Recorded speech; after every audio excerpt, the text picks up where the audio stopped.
គោរពជំរាបសួរពុកម៉ែបងប្អូនទាំងអស់គ្នាថ្ងៃនេះខ្ញុំបាទធ្វើវីដេអូដើម្បីឆ្លើយតបទៅនឹងបងប្រុសម្នាក់ដែលមានឈ្មោះថាបូរ៉ាន់ជាដែលគាត់បានខមមិនសួរនៅក្នុងเพจរបស់ខ្ញុំបាទដែលគាត់សួរថាតើការយល់ឃើញយ៉ាងម៉េចទៅឈ្មោះថាសមាទិដ្ឋិខ្ញុំឃើញសំណួររបស់គាត់ហើយខ្ញុំមិនទាន់បានឆ្លើយតបទៅកាន់គាត់ទេដោយខ្ញុំយល់ឃើញថាសំណួរដែលគាត់សួរគឺជាសំណួរល្អ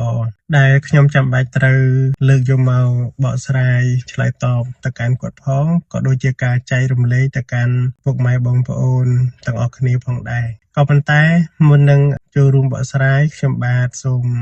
អធិស្ឋានអំពីសំណាក់ពុកម៉ែបងប្អូនទាំងអស់គ្នាផងដែរក្រែងលោខ្ញុំបាទបកស្រាយទៅមានការខុសឆ្គងត្រង់ចំណុចណាក៏សូមអធិស្ឋានពាក្យថាសមាទិដ្ឋិពុកម៉ែបងប្អូនទាំងអស់គ្នាធ្លាប់បាន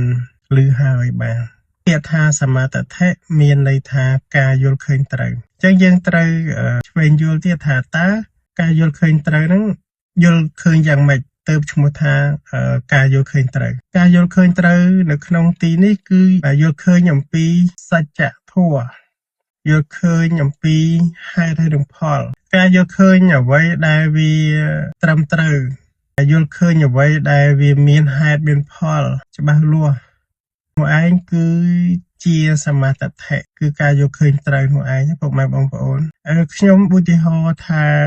ពុកម៉ែបងប្អូនយើងធ្លាប់ដឹងមកហើយយើងធ្លាប់ឮហើយថាឪពុកម្ដាយជាអ្នកមានគុណទៅកាន់កូនប្រុសស្រីរបស់ខ្លួនហើយពុកម៉ែបងប្អូនយល់ឃើញយ៉ាងណាដែរដែលគេនិយាយថាឪពុកម្ដាយគឺជាអ្នកមានគុណទៅកាន់កូនប្រុសស្រីរបស់ខ្លួនបើពុកម៉ែបងប្អូនយល់ឃើញថាទេវាត្រឹមត្រូវហើយពីព្រោះឪពុកម្ដាយពិបាកណាស់នៅក្នុងការចិញ្ចឹមកូនទម្រាំបានធំកាលណាបើយើងយល់ឃើញបែបនោះឯងគឺជាសមាទិដ្ឋិគឺការយល់ឃើញត្រូវពីព្រោះវាមានហេតុមានផលច្បាស់លាស់ខ្ញុំឧទាហរណ៍មួយទៀតដូចជាពុកម៉ែបងប្អូនយើងមានទ្រព្យសម្បត្តិមែនទេពុកម៉ែបងប្អូនមកអ្វីដែលយើងមានសពថ្ងៃណាយើងមានបាទអ្វីក៏ដោយដែលពុកម៉ែបងប្អូនមានហើយពុកម៉ែបងប្អូនគិតយល់ឃើញថាអ្វីដែលខ្លួនឯងមានមកទ្រព្យសម្បត្តិលុយកាក់មាសប្រាក់ធុអីផ្សេងផ្ទះសម្បែងហ្នឹងដែលខ្លួនឯងកំពុងតែមានបានហ្នឹងវាបានមកពីការខិតខំប្រឹងប្រែងធ្វើការខិតខំប្រឹងប្រែងរកស៊ីទើបវាមានបានកាលណាបើ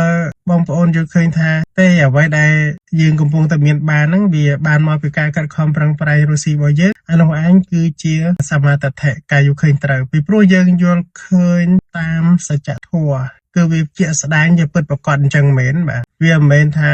អ្វីដែលយើងកំពុងតែមានបានវាបានមកពីការបន់ស្រន់បួងសួងសុំបាទវាបានមកពីការរស់ស៊ីប្រឹងប្រែងរបស់យើងទេតាការយល់ឃើញអញ្ចឹងបានឈ្មោះថាសមាទិដ្ឋិតែនៅក្នុងពុទ្ធសាសនាព្រះសម្មាសម្ពុទ្ធព្រះអង្គទ្រង់ត្រាស់សម្ដែងជ្រៅជាងនោះទៀតគឺព្រះអង្គសម្ដែងតាក់ទងជាមួយនឹងអរិយសច្ចធម៌ទាំង4ដែលមានទុក្ខសច្ចៈសមុទយសច្ចៈនិរោធសច្ចៈនិងមគ្គសច្ចៈបាទប៉ុន្តែខ្ញុំមិនបានលើកអរិយសច្ចៈយកមកបកស្រាយទេយកមកវិញ្ញាយទេខ្ញុំលើកយកមកអ្វីដែលជាសាមញ្ញបាទយកមកឧទាហរណ៍យកមកបកស្រាយជូនពុកម៉ែបងប្អូនដើម្បីងាយយល់ពីពាក្យថាសមាទិដ្ឋិការយល់ឃើញត្រូវហ្នឹងហើយតែអ្វីដែលយើងយល់ឃើញវាស្របជាមួយនឹងទ្រឹស្ដីកម្មផលវាស្របជាមួយនឹងច្បាប់ធម្មជាតិអាហ្នឹងគឺសមាទិដ្ឋិហើយគឺការយល់ឃើញត្រូវហើយណាពុកម៉ែបងប្អូនដោយដែលខ្ញុំបានលើកឧទាហរណ៍មកអំបញ្ញមិញហ្នឹងបាទវាសាមញ្ញទេដើម្បីឲ្យពុកម៉ែបងប្អូនបានងាយយល់ដូចជារឿងថ្មីដែលកំពុងតែកើតឡើងអញ្ចឹងពុកម៉ែបងប្អូនមួយចំនួនហ្នឹងបានទៅស្វែងរកលោកម្ចាស់អ្នកវិវាស័យច័ន្ទមនីដែលពុកម៉ែបងប្អូនមួយចំនួនគាត់ថាជាអ្នកមានបុណ្យមានបារមីអីចឹងទៅហើយក៏ទៅស្កាត់ជួបលោកដើម្បីសុំសេចក្តីសុខសេចក្តីចម្រើនមកអាហ្នឹងវាមិនមែនជាសមាទិដ្ឋិទេចំពោះអ្នកដែលមានសមាទិដ្ឋិមិនអញ្ចឹងទេបើសិនជាទៅជួបលោកក៏ក្នុងគោលបំណងដោយការជ្រះថ្លា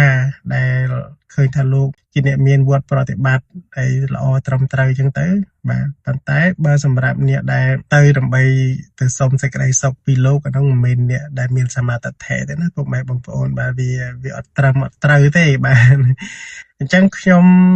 ចូលរួមបកស្រាយប៉ុណ្ណឹងពុកម៉ែបងប្អូនមិនបានជាក្បោះក្បាយវែងឡាយអីទេដោយសារខ្ញុំក៏ជាអ្នកមិនបានរៀនសូត្រឲ្យជ្រៅជ្រះដែរទេប៉ុន្តែខ្ញុំយល់ឃើញប៉ុណ្ណាខ្ញុំក៏បកស្រាយជូនពុកម៉ែបងប្អូនប៉ុណ្ណឹងខ្ញុំសូមចូលរួមបកស្រាយប៉ុណ្ណឹងបើសិនណាជាមានការខុសឆ្គងត្រង់ចំណុចណាសូមអធិស្ឋានអំពីសំណាក់ពុកម៉ែបងប្អូនសាជាថ្មីម្ដងទៀតបាទសូមអរគុណសូមគោរពលា